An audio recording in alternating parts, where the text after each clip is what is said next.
Hi friends, ఎలా ఉన్నారు? Last క్లాస్లో మనం ఎక్సెల్ సంబంధించి కొన్ని టిప్స్ చూసాము.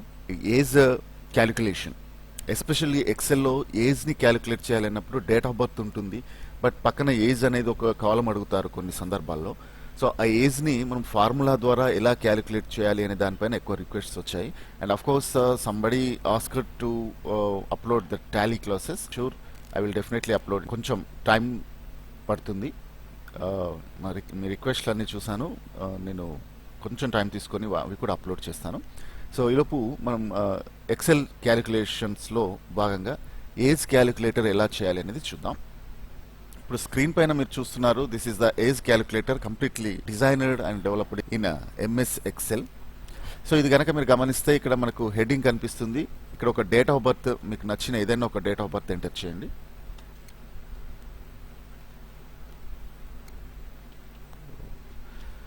So as on date, A date కావాలి అంటే ఆ డేట్ ఎంటర్ చేయండి. ఇక్కడ నేను టుడే ఇచ్చాను, ఇది కాకుండా ఫర్ ఎగ్జాంపుల్ 1/8/2020. సో చూడండి, అప్పటి వరకు ఎంత ఏజ్ ఒక పర్సన్ది అనేది ఇక్కడ క్యాలిక్యులేట్ అయిపోతుంది. మీరు గమనించండి, ఏజ్ మారిస్తే సపోజ్ నేను ఇక్కడ చూడండి 31st year 1 month 8 days అని ఉంది. ఆగస్టు నుంచి సెప్టెంబర్కి షిఫ్ట్ చేశాను. ఇప్పుడు చూడండి మంత్స్ ఎఫెక్ట్ అయ్యాయి. అలాగే డేస్ 1 ప్లేస్లో నేను 25 ఎంటర్ చేశాను. లైక్ వైజ్ ఇక్కడ మనం ఒక్కొక్కటి మార్చిన ప్రతిసారి ఇక్కడ ఏజ్ అనేది ఆటోమేటిక్గా చేంజ్ అవుతూ ఉంటుంది. So this is simply age calculator. ఇప్పుడు గమనించండి, మీ కర్సర్ అనేది ఎక్కడైతే ఇన్పుట్ అవసరం ఉందో అక్కడ మాత్రమే అలౌ అవుతుంది. సో అదర్ ప్లేసెస్లో యూజర్ క్లిక్ చేస్తే సో కర్సర్ అలౌ కాదు, ఒక వార్నింగ్ వచ్చేస్తుంది. So user cannot click on any other headings except data screen. Data entry, ఏదైతే మనం డాటా ఎంట్రీకి అలౌ చేసిన సెల్స్ ఉన్నాయో వాటిలో మాత్రమే డాటా ఎంటర్ చేసే అవకాశం ఉంటుందన్నమాట. సో ఇది కంప్లీట్ క్యాలిక్యులేటర్. అయితే క్యాలిక్యులేటర్ని ఎలా డిజైన్ చేయాలో చూడడానికి ముందు మనకు ఒక ఫంక్షన్ పైన అవగాహన ఉండాలి. So let us see the function in the normal screen, then after I will show how to create that calculators. So మామూలుగా అయితే మనకి కావాల్సిన ఫంక్షన్ డేట్ డిఫరెన్స్ అనమాట. డేట్ డిఫ్ అనే ఫంక్షన్. దీని ద్వారా మనం ఇయర్స్ని సపరేట్ చేయొచ్చు, మంత్స్ని క్యాలిక్యులేట్ చేయొచ్చు, డేస్ని క్యాలిక్యులేట్ చేయొచ్చు. 3 క్యాలిక్యులేషన్స్ చేయొచ్చు అండి. Not only for date of birth, మనం ఈ డేటంలో అంటే ఇయర్స్, మంత్స్, డేస్ వీటిని బేస్ చేసుకొని ఏ క్యాలిక్యులేషన్ చేయాలన్నా, అంటే వాటి యొక్క డిఫరెన్సెస్ని ఫైండ్ చేయడానికి ఏ క్యాలిక్యులేషన్ చేయాలన్నా డేట్ డిఫ్ అనేది పనిచేస్తుంది. డేట్ డిఫ్ అయితే ఒకటి గుర్తుపెట్టుకోండి, మీరు కనుక 2007 కన్నా డౌన్ వెర్షన్లో ఉంటే డేట్ డిఫ్ పనిచేయదు. ఇది 2007 అండ్ అప్ వెర్షన్స్లోనే పనిచేస్తున్నారు. 2003 వెర్షన్లో డేట్ డిఫ్ అనేది పనిచేయదు. అఫ్ కోర్స్ ఇప్పుడు ఎవరు 2003 కూడా వాడట్లేదు, సో కాబట్టి నో ప్రాబ్లం. అండ్ 2007 కూడా లేటెస్ట్ వెర్షన్లో మాత్రమే ఇది యాడ్ చేశారండి. ఓల్డ్ వెర్షన్స్లో డేట్ డిఫ్ పనిచేయదు. 2007 ఓల్డ్ వెర్షన్స్లో. Okay, so date diff function ఇచ్చాము.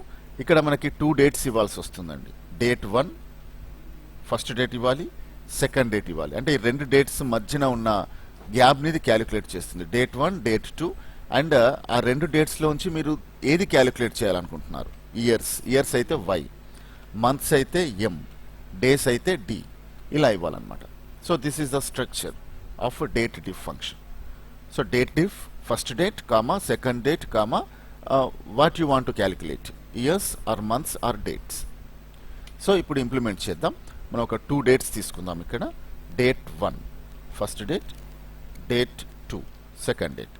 డేట్ 1 నేను ఒక డేట్ ఇస్తున్నాను, సపోజ్ 24/05/1975. ఇది ఒక డేట్ అండి. సో డేట్ 2 వచ్చేసి 01/01/2019 ఇలా ఇచ్చాను. ఇప్పుడు ఈ 2 డేట్స్ మధ్యన ఉన్న ఇయర్స్ అన్ని క్యాలిక్యులేట్ చేయాలి. సో దానికోసం ఉన్న ఫంక్షన్ ఇందాక చెప్పుకున్నాం కదా. సో ఇక్కడ నేను హెడ్డింగ్ పెడుతున్నాను, I want to separate the years here, months and ఇక్కడ డేస్ ఇలా తీసుకోవాలి అనుకున్నాను. Just equals to date diff, first date ఏదైతే ఉందో డేట్ 1 అంటే A3లో ఉంది. ఇక్కడ చూడండి, నేను డేట్ ఎంటర్ చేయట్లేదు. అఫ్ కోర్స్ డేట్ ఎంటర్ చేసుకున్నా నష్టమేం లేదు. బట్ ఆల్రెడీ స్క్రీన్ పైన డేట్ ఆల్రెడీ ఒక పర్టికులర్ సెల్లో ఉంది కాబట్టి ఆ సెల్ అడ్రస్ ఎంటర్ చేస్తున్నాను. A3లో డేట్ 1 ఉంది అండ్ సెకండ్ డేట్ ఇది వచ్చేసి B3లో ఉంది. So A3, B3 and instead of this A3 and B3 రెండింటి బదులుగా మీరు కంప్లీట్ డేట్ని కూడా టైప్ చేసుకోవచ్చు. సో ఆల్రెడీ డేట్స్ ఇక్కడ టైప్ చేసి ఉన్నాయి కాబట్టి నేను సెల్ అడ్రసెస్ తీసుకున్నాను. డేట్స్ టైప్ చేయకపోతే A3 ప్లేస్లో డేట్ 1ని టైప్ చేయాలి, B3 ప్లేస్లో డేట్ 2ని టైప్ చేయాలి. ఇప్పుడు ఇందులో నుంచి నేను ఇయర్స్ని సపరేట్ చేయాలనుకున్నాను. ఇయర్స్ కోడ్ మనం సింపుల్గా Y అంటే సరిపోయింది, రైట్? సో చూడండి ఇయర్స్ వచ్చేసాయి 43 ఇయర్స్ అనమాట. అంటే ఈ రెండు డేట్స్ మధ్యన ఉన్న గ్యాప్ ఇన్ ఇయర్స్ 43. అలాగే ఈ రెండు డేట్స్ ఏవైతే ఉన్నాయో వీటి మధ్య ఉన్న గ్యాప్ ఇన్ మంత్స్ అంటే ఇక్కడ ఈ 5th month and 1st month ఈ రెండింటిని లెక్కలోకి తీసుకోదండి. కంప్లీట్ ఈ 75 నుంచి 2019 వరకు ఉన్న టోటల్ ఇయర్స్ని మంత్స్లోకి కన్వర్ట్ చేసి చూపిస్తుంది. అంటే టోటల్ మంత్స్ అనేవి వచ్చేస్తాయి మనకు. చూద్దాం ఎలా వస్తుందో. Date diff first date comma second date. ఇప్పుడు మనకు కావాల్సిన ఏంటి? మంత్స్. ఇలా ఇచ్చాను. So total 523 months. అంటే చూడండి ఇక్కడ మీకు క్యాలిక్యులేట్ అవుతుంది. 43 ఇంటూ 12 516 వచ్చాయి. ప్లస్ మనకు ఆ గ్యాప్ ఎందుకు వచ్చింది అంటే ఇక్కడ ఈ మంత్స్ని కూడా మనం లెక్కలోకి తీసుకోవట్లేదు. మంత్స్ని కూడా మీరు లెక్కలోకి తీసుకుంటే మీకు ఆ గ్యాప్ అనేది సెట్ అయిపోతుంది. 523 మైనస్ 516 అంటే 7 మంత్స్. ఓకే. సో అంటే మనం ఓన్లీ 43 ఇయర్స్ మాత్రమే క్యాలిక్యులేట్ చేసాం. 43 ఇయర్స్లో 516 మంత్స్ ఉంటాయి. ప్లస్ ఇక్కడ ఈ రిమైనింగ్ మంత్స్ ఏవైతే ఉన్నాయో అవి కూడా మనం క్యాలిక్యులేట్ చేసుకోవాలి. అంటే ఇక్కడ మనం 5th మంత్కి ఫిఫ్త్ మంత్ డేట్ 1లో ఉంది, డేట్ 2లో 1st మంతే ఉంది. సో ఈ గ్యాప్ మనం తీసుకుంటే 7 మంత్స్ వస్తుంది అనమాట. సో నెక్స్ట్ ఈ టోటల్ ఇన్ఫర్మేషన్ డేస్లో ప్రజెంట్ చేయాలి అనుకుంటే date diff first date comma second date comma ఇప్పుడు మనం డి అని ఎంటర్ చేస్తే సరిపోతుంది. So days 15,928 days. సో ఈ రెండు డేట్స్ మధ్యన ఉన్న గ్యాప్ ఇయర్స్లో అయితే 43 ఇయర్స్, ఇదే గ్యాప్ మంత్స్లో అయితే 523 మంత్స్, డేస్లో అయితే 15,928 డేస్. ఇలా ఉంటుంది. కానీ మనం డేట్ ఆఫ్ బర్త్గా తీసుకోవాలి అనుకుంటే మనకి ఇలా టోటల్ ఇయర్స్ రావాలి. మంత్స్ విషయానికి వచ్చినప్పుడు టోటల్ మంత్స్ కాకుండా ఈ డిఫరెన్స్ ఉన్న మంత్స్ మాత్రమే రావాలి. అండ్ రిమైనింగ్ అన్ని కూడా ఇయర్స్కి కన్వర్ట్ అయిపోతాయి కాబట్టి డిఫరెన్స్ ఎంత ఉందో ఆ మంత్సే రావాలి. అంటే ఇప్పుడు 43 ఇయర్స్ పైన ఎన్ని మంత్స్ డిఫరెన్స్ ఉందో అది మాత్రం, అంటే మనకు 7 రావాలి ఇక్కడ, రైట్? సో డేస్, ఇక్కడ డేస్ కూడా ఈ 24 అండ్ 1 ఇచ్చాము. సో ఈ మధ్యలో ఎంత గ్యాప్ ఉందో ఆ డేస్ మాత్రమే రావాలి. సో అలా కావాలి అనుకుంటే ఫార్ములాలో చిన్న మార్పు చేయాలండి. సో ఇక్కడ మంత్స్ ఇయర్స్ కరెక్ట్గానే వచ్చాయి కాబట్టి ఇయర్స్ని మనం ఏం మార్చాల్సిన అవసరం లేదు. ఇక్కడ డేట్ డిఫ్లో చిన్న మార్పు చేయాలి. సో నేను చూపిస్తున్నాను. నేను సపరేట్ ఎందుకు రాస్తున్నాను అంటే మీకు ఆ డిఫరెన్స్ కనిపించడానికి రాస్తున్నాను. డేట్ 1 కామా డేట్ 2 కామా ఇక్కడ మనం మామూలుగా మంత్స్ ఇచ్చాము. డైరెక్ట్గా మంత్స్ ఇచ్చినప్పుడు 523 వచ్చింది. బట్ అలా కాకుండా ఆ మంత్స్ ఇయర్కి కన్వర్ట్ అయి కావాలి. అంటే దట్స్ మీన్ ఒక ఇయర్గా ఎన్ని ఉన్నాయో అవి పోను, రిమైనింగ్ మంత్స్ మాత్రమే రావాలి. అంటే 523ని మనం 12 మంత్స్తో డివైడ్ చేస్తూ వచ్చిన రిమైండర్ మాత్రం రావాలి. మీరు ఆ నెంబర్ని కనుక 523ని 12 మంత్స్తో డివైడ్ చేస్తే మీకు రిమైండర్ ఎగ్జాక్ట్గా 7 వస్తుంది. సో దట్ రిమైండర్ మాత్రమే రావాలి అంటే YM అని రాయండి. YM means year months. అంటే మంత్స్ ఇయర్గా కన్వర్ట్ చేసి రిమైనింగ్ మంత్స్ అంటే నెక్స్ట్ ఇయర్కి కన్వర్ట్ అవ్వడానికి ఎన్ని మంత్స్ మిగిలి ఉన్నాయో ఆ మిగిలిన మంత్స్ మాత్రమే మనకు చూపిస్తుంది అనమాట. YM అని ఎంటర్ చేస్తే ఇక్కడ గమనించండి, ఇందాక మనం సింగిల్ M ఎంటర్ చేసాము, ఇప్పుడు YM అని ఎంటర్ చేస్తున్నాం. Y మీన్స్ ఇయర్స్ అనుకున్నాం. సో ఇయర్ మంత్స్ అంటే ఇక్కడ రౌండెడ్ ఏదైతే 12కి ఈక్వల్గా ఉన్నాయో అవన్నీ స్కిప్ అయిపోతాయి. 12కి అవ్వకుండా ఏవైతే ఉన్నాయో అంటే 12 తోటి డివైడ్ చేయగా మిగిలినవి ఏవైతే రిమైండర్ అంటాం కదా, శేషం. సో మిగిలిన శేషంగా ఎంత వస్తుందో అంటే అన్ని మంత్స్ మిగిలినాయి అనమాట, అది మాత్రమే మనకి రిటర్న్ అవుతుంది. ఇప్పుడు చూద్దాం. చూడండి 7 మాత్రమే వచ్చింది. అంటే 523ని కనుక మీరు 12తో డివైడ్ చేస్తే మీకు మిగిలేది రిమైండర్ వచ్చేసి 7. అంటే రిమైనింగ్ 516 అవి ఇయర్స్గా కన్వర్ట్ అయిపోయాయి, 43 ఇయర్స్ అయిపోయాయి. సో రిమైనింగ్ 7 మంత్స్ మాత్రమే ఇక్కడ మిగిలి ఉంది. అంటే ఇంకొక 5 మంత్స్ అయితే అది 44 ఇయర్స్గా కన్వర్ట్ అయిపోయి అప్పుడు 0 అవుతుంది అనమాట. సో ఇది ఇన్ఫర్మేషన్. అలాగే డేస్ కూడా ఇప్పుడు ఐడియా వచ్చింది కదా మనకి, డేట్ డిఫ్ అని పెట్టేసి డేట్ 1 కామా డేట్ 2 కామా, ఇప్పుడు డైరెక్ట్గా డి అని ఇవ్వకూడదు. డేస్ని వేటికి కన్వర్ట్ చేస్తాం మనం, మంత్స్లోకి కన్వర్ట్ చేస్తాం కాబట్టి ఎండి అని ఇవ్వాలి. మంత్స్ డేట్స్ అంటే డేట్ ఏవైతే ఉన్నాయో అది మంత్ వైజ్గా 28 ఉన్న వాటిని 28 ఒక 1 మంత్గా, 30 ఉన్న వాటిని 30గా, 31st ఉన్న వాటిని 31స్ట్గా అది కన్వర్ట్ చేసేసుకుంటుంది. కన్వర్ట్ చేసేసుకొని రిమైనింగ్ డేస్ ఏవైతే ఉన్నాయో అవి మాత్రమే మనకు రిటర్న్ చేస్తుంది అనమాట. సో ఇప్పుడు చూద్దాం. 8 డేస్ మాత్రమే ఇక్కడ గ్యాప్ ఉంది. అంటే 24th 5th మంత్ 1975 నుంచి 2019 వరకు ఈ మధ్యలో మనకి డేస్ మాత్రమే తీసుకున్నట్లయితే, ఈ మంత్లో డేస్, ఈ మంత్లో డేస్ని కనుక తీసుకున్నట్లయితే 8 డేస్ మాత్రమే డిఫరెంట్ వస్తుంది. ఓకే, సో ఇది ఇన్ఫర్మేషన్ అండి. సో ఇక్కడ ఇయర్స్ యాజ్ ఇట్ ఈస్గా ఉంది. సో ఇప్పుడు మనకు క్లియర్గా తెలుస్తుంది 43 ఇయర్స్ 7 మంత్స్ 8 డేస్. సో ఈ రకంగా ఏజ్ని మనం రిట్రీవ్ చేసేసుకోవచ్చు. సో ఈ యొక్క ఫంక్షన్ డేట్ డిఫ్ అనే ఫంక్షన్ ఉంది. సో డేట్ డిఫ్ అనే ఫంక్షన్ ద్వారా మనం చేయొచ్చు. సో ఐ హోప్ ఇప్పుడు మీకు డేట్ డిఫ్ ద్వారా డేట్ని ఎలా రిట్రీవ్ చేయాలి, మంత్స్ని ఎలా రిట్రీవ్ చేయాలి, డేస్ని ఎలా రిట్రీవ్ చేయాలి అనేది ఐడియా వచ్చింది. కాబట్టి ఇప్పుడు మనం క్యాలిక్యులేటర్ ఎలా క్రియేట్ చేయాలో చూద్దాం. సో క్యాలిక్యులేటర్ క్రియేషన్ చాలా సింపుల్ అండి. ఫామ్ ఎలా కనిపించాలి అనేది మనం డిజైన్ చేసుకుందాం. నేను ఇక్కడ కొంత ఇన్ఫర్మేషన్ సెలెక్ట్ చేసుకుంటున్నాను. సో ఫ్రమ్ ఎనీవేర్ మీరు ఎక్కడి నుంచైనా స్టార్ట్ చేయొచ్చు. మెర్జ్ చేశాను. ఇక్కడ హెడింగ్ ఏం కనపడాలి, ఏజ్ క్యాలిక్యులేటర్ అని టైప్ చేసుకున్నాం. సో దీన్ని సైజ్ ఇంక్రీజ్ చేద్దాం. ఇదంతా కూడా డిజైనింగ్ మనకు ఎలా అయితే కావాలి అనుకుంటామో అలా చేసేసుకోవచ్చు. దీనికి కలరింగ్ తర్వాత చూద్దాంలేండి. దెన్ ఆఫ్టర్ మనకి డేట్స్ అన్నప్పుడు 2 డేట్స్ అయితే ఖచ్చితంగా అవసరం ఉంటుంది. సో డేట్ 1 ఒక వ్యక్తి ఏజ్ క్యాలిక్యులేట్ చేయాలి అంటే date of birth is compulsory. So date of birth ఇక్కడ ప్రొవైడ్ చేసుకున్నాం. సో ఇది కూడా సైజ్ ఇంక్రీజ్ చేద్దాం. ఈ డేట్ ఆఫ్ బర్త్ ఎక్కడ ఎంటర్ చేయాలి, దీనికోసం ఒక టెక్స్ట్ బాక్స్ ప్రొవైడ్ చేద్దాం. So this is the area date of birth. ఇక్కడ కూడా మనం సైజ్ ఇంక్రీజ్ చేద్దాం. అయితే అది ఎంత సైజ్లో కనిపిస్తుందో చూడడం కోసం డమ్మీగా ఒక డేట్ ఎంటర్ చేద్దాం. రైట్, సో సైజ్ ఇంకా ఇంక్రీజ్ చేసుకోవచ్చు. దీనికి ఒక కలర్ ఇద్దాం, డేట్ ఆఫ్ బర్త్. నెక్స్ట్ వచ్చేసి క్వైట్ డేట్ అన్నాం, age required. So age required date.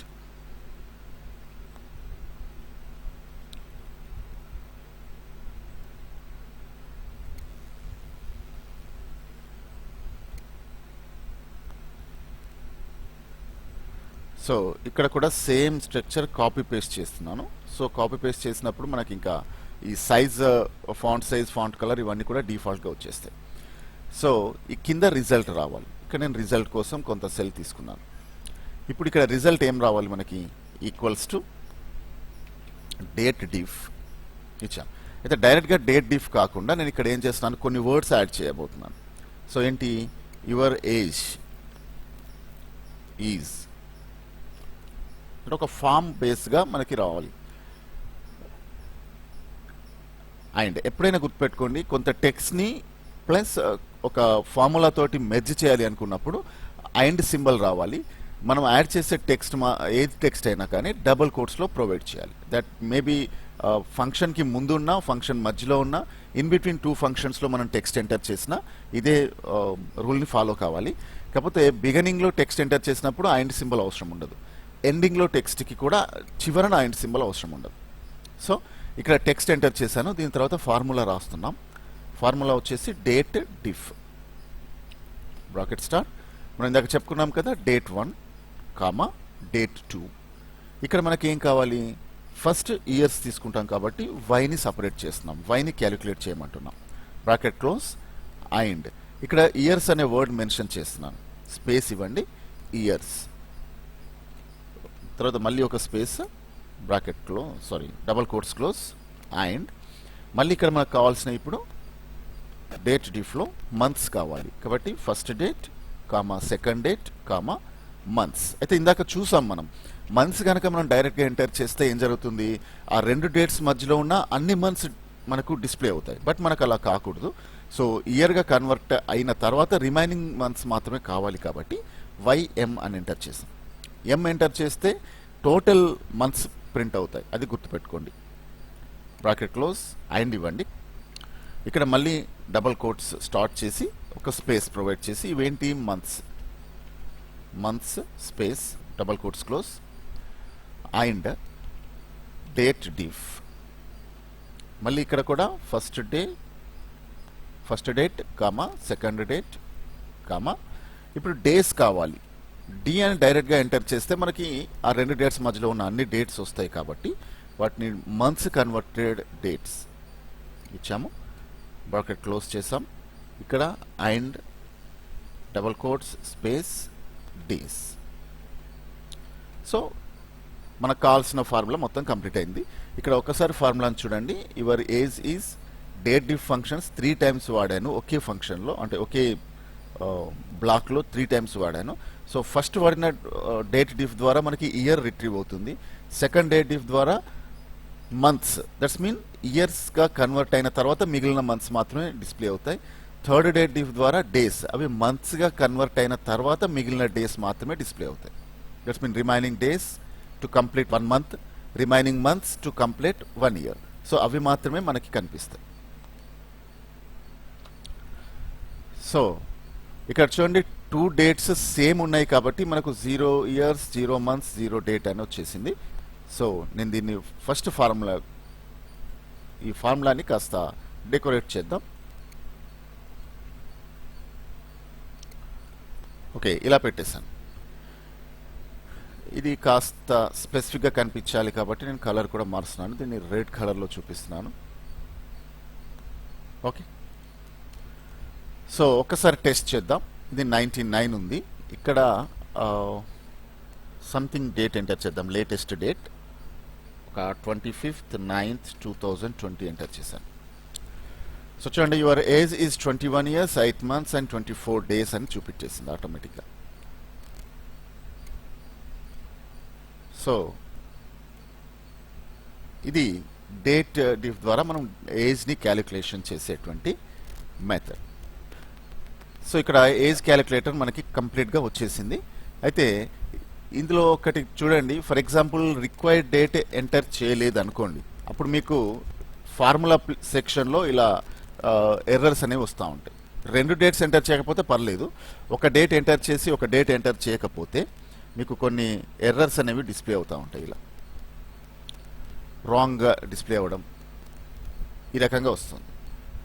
So ఇలాంటి ఎర్రర్స్ రాకూడదు, ప్లస్ యూజర్కి కూడా ఏది మిస్ చేశాడో ప్రొవైడ్ చేయాలి అనుకుంటే ఇక్కడ మనం ఇదే ఫంక్షన్లో చిన్న ఇఫ్ కండిషన్ రాద్దాము. సో ఇఫ్ నాట్ 0 అంటే ఎంటీ లేకుండా ఉంటే, ఒక పర్టికులర్ సెల్, ఏ సెల్ తీసుకుందాం, H6లో నాట్ 0 ఉంటే ఇమీడియట్గా మళ్ళీ if condition, second if condition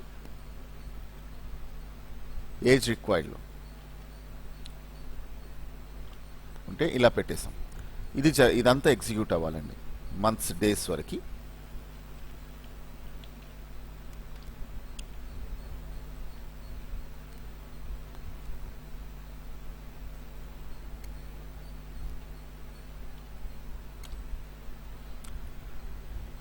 ఇక్కడ చూడండి, మనం ఇఫ్ కండిషన్స్ ఆల్రెడీ మీకు ఐడియా ఉంది కాబట్టి ఐడియా ఉంటుందని నేను అనుకుంటున్నాను. సో 2 ఇఫ్ కండిషన్స్ తీసుకున్నాను. ఫస్ట్ ఇఫ్ కండిషన్ వచ్చేసి డేట్ ఆఫ్ బర్త్ చెక్ చేస్తుంది. సెకండ్ ఇఫ్ కండిషన్ వచ్చేసి రిక్వైర్డ్ ఏజ్ రిక్వైర్డ్ డేట్ని చెక్ చేస్తుంది. ఇన్ కేస్ ఈ 2 డేట్స్లో కనుక, అంటే ఈ 2 సెల్స్లో డేట్ ఉంటే, అంటే H6 అండ్ H9లో డేట్ ఎంటర్ చేయబడి ఉంటే మీకు మీ ఇందాక రాసుకున్న date diff function as it ఈస్గా ఎగ్జిక్యూట్ అవుతుంది. ఇన్ కేస్ H6 కనుక బ్లాంక్ ఉంటే మీకు ఫస్ట్ కండిషన్ ఇది ఎంటర్ డేట్ ఆఫ్ బర్త్ అనేది పోతుంది, ఎందుకంటే enter date of birth is second one. H6 ఫస్ట్లో ఉంది కాబట్టి లాస్ట్ ఎగ్జిక్యూట్ అవుతుంది. ఇది సెకండ్ వన్ H9కి ఎంటర్ ఏజ్ రిక్వైర్డ్ డేట్ అనేది రిటర్న్ అవుతుంది. ఇక్కడ మీరు గమనించండి, గ్రీన్ కలర్ ప్రాసెస్ ఓపెన్ అయింది ఇక్కడ గ్రీన్ కలర్లో. సో ఇక్కడ గ్రీన్ కలర్ ఎండ్ అయింది. సో దట్ ఈ ఎంటర్ ఏజ్ రిక్వైర్డ్ అనేది H9కి సంబంధించింది.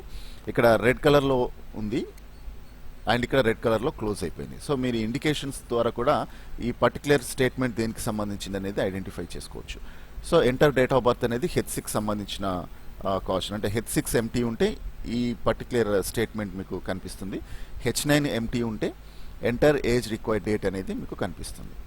సో ఇది ఇఫ్ కండిషన్ ఇంప్లిమెంట్ చేస్తాం. ఇప్పుడు మనకు ఎంటీ ఉన్నప్పుడు ఇక్కడ చూపిస్తుంది, ఏం చేయాలో చూపిస్తుంది, enter date of birth. So మీరు డేట్ ఆఫ్ బర్త్ ప్రొవైడ్ చేయాలి, 01 సంథింగ్ ఏదో ఒకటి, 21/1/1997. సో చూడండి, ఇప్పుడు ఇమ్మీడియట్గా ఎంటర్ ఏజ్ రిక్వైర్డ్ డేట్ అని అడిగింది. సో మీకు ఎప్పటిదాకా కావాలి, 1/8/2020. అప్పటి వరకు 26 years 6 months and 11 days మీకు ప్రింట్ అయిపోయింది. So this is complete age calculator.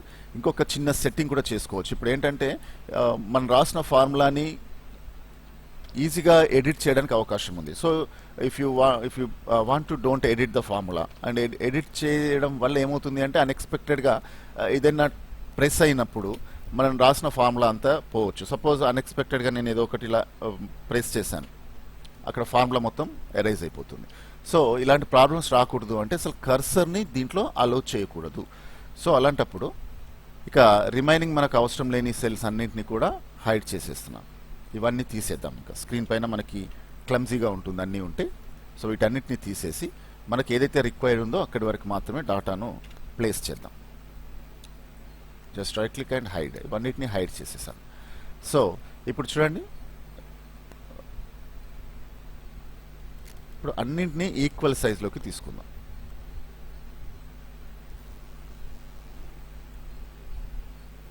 Okay, almost in equal size.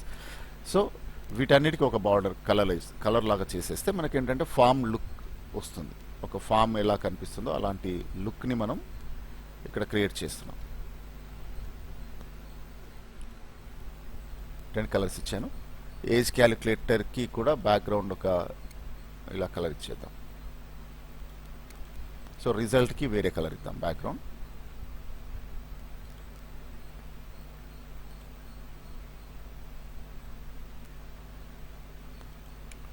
And font colour white ఇచ్చేద్దాం. ఓకే, సో ఇక్కడ డాటా ఉంది కాబట్టి వీటికి సింగిల్ కలర్ ఇచ్చేద్దాం ఇలా. సో ఇప్పుడు మనకు అవుట్లుక్ అనేది ఒక లుక్ వచ్చేసింది. ఈ షీట్ మొత్తాన్ని కూడా నేను సెలెక్ట్ చేసుకున్నాను.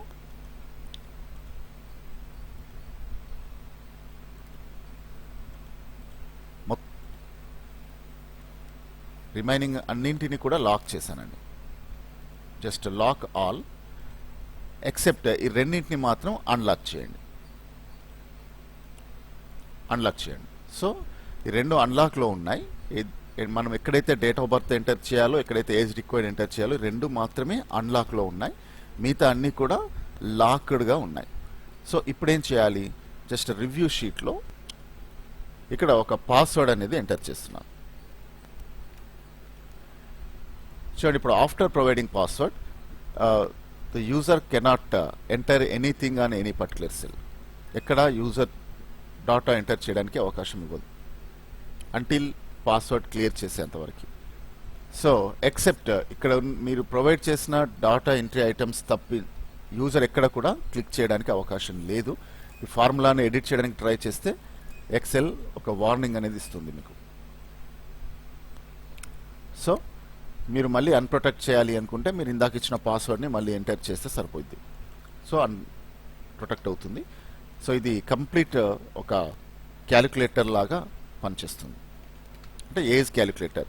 సో ఇది ఇలా మీరు డిజైన్ చేసి మీ డెస్క్టాప్ పైన సంథింగ్ సేవ్ చేసుకుంటే ఎప్పుడైనా మీకు ఏజ్ క్యాలిక్యులేషన్ చేయాల్సి వస్తే ఆఫ్లైన్లో మీరే ఏజ్ క్యాలిక్యులేషన్ చేసుకోవచ్చు. So friends, this is about the age calculator. I hope you may understand this. చాలామంది ఏంటంటే ఏజ్ క్యాలిక్యులేటర్ కావాలి, ఫామ్స్లో డిజైన్ చేసేటప్పుడు ఏజ్ క్యాలిక్యులేటర్ ఏజ్ క్యాలిక్యులేషన్ చేయాలి అంటే ప్రతిసారి వేరే వెబ్సైట్స్లోకి వెళ్ళేసి అక్కడ ఏజ్ క్యాలిక్యులేట్ చేసుకొని ఆ ఏజ్ ఇక్కడ తీసుకురావాల్సిన పరిస్థితి వస్తుంది అనేసి అన్నారు. కాబట్టి ఎక్సెల్లో ఇట్స్ వెరీ సింపుల్గా మీరు ఏజ్ క్యాలిక్యులేషన్ చేయొచ్చు. డేట్ డిఫ్ అనే ఫంక్షన్ ఒకటి రాసేసి, సో మీరు ఈ రకంగా డేట్స్ రాయొచ్చు. లేదా ఇక్కడ మనం ఫంక్షన్ అయితే రాసుకున్నామో డేట్ డిఫ్ 3 ఫంక్షన్స్ అంటే ఇయర్స్, మంత్స్ అండ్ డేస్ ఒకే ఫంక్షన్ ఒకే సెల్లో రాసి కూడా డైరెక్ట్గా డేట్ని మీరు ఐడెంటిఫై చేసుకోవచ్చు. Okay, thanks for watching. And మీ రిక్వైర్స్ ఏమైనా ఉంటే వాటిని నాకు చెప్పడం మర్చిపోకండి. I will definitely do the video. And ఒక రిక్వెస్ట్ పెండింగ్లో ఉంది, that is about the tally. And tally ఏంటంటే ఇట్స్ సింపుల్గా మనం పర్టికులర్ అంశంగా చెప్పలేము. దాన్ని ఏంటంటే కంప్లీట్ బిగినింగ్ నుంచి ఒక స్ట్రక్చర్ ఓరియంటెడ్గా చెప్పాలి. కాబట్టి దానికి కొంచెం వీడియోస్ నడుస్తున్నాయి, ప్రాసెసింగ్లో ఉంది. So I will definitely upload the Tally classes soon. అలాగే కొంతమంది సి లాంగ్వేజ్ గురించి కూడా అడిగారు. So I will definitely upload that also. So ఇంకా మీకు ఏమైనా వీడియోస్ ఒక పర్టికులర్ టాపిక్ పైన కావాలి అనుకుంటే ఈ వీడియో కామెంట్ సెక్షన్ ఉంది, కామెంట్ సెక్షన్లో యూ కెన్ రైట్. వాటిని బేస్ చేసుకొని నేను క్రియేట్ చేస్తాను. మెజారిటీ పీపుల్కి ఫస్ట్ ప్రయారిటీ ఇస్తాను. ఎవరైతే ఎక్కువగా కావాలి అంటారో that I design first, then after మీ రిక్వెస్ట్లు అన్నీ కూడా ప్రాసెస్ చేయడానికి ట్రై చేస్తుంటాను. Thanks for watching.